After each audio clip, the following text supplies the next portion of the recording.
good morning mga boss, no? On the way ako ngayon sa sa ARG racing muffler. Nakita ko siya din sa may review na puro mga NK nagpapagawa. On the way na tayo ngayon. Let's go! Kita ko sila siguro tayo doon.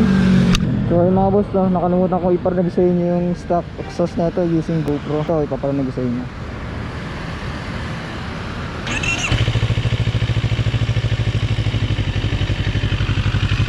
Ayan ang stock nya. Medyo mainit na yung kasi engine nagamit ko na.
So napakabit na natin ang ating exhaust. Ito siya.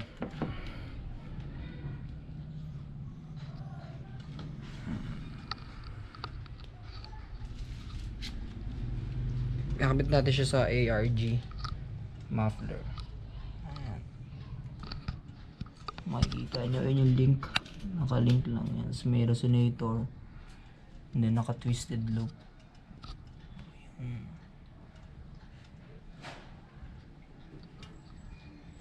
Gold na siya kasi matagal ko na siya nagamit.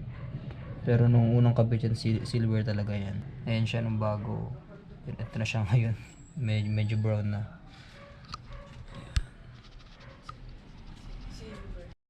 So ayun, ano pa rin siya. Stock pa rin yung nasa headers niya. Ang ginawa lang is naka-link pipe lang to. Ayan. Meron ditong itong part na to.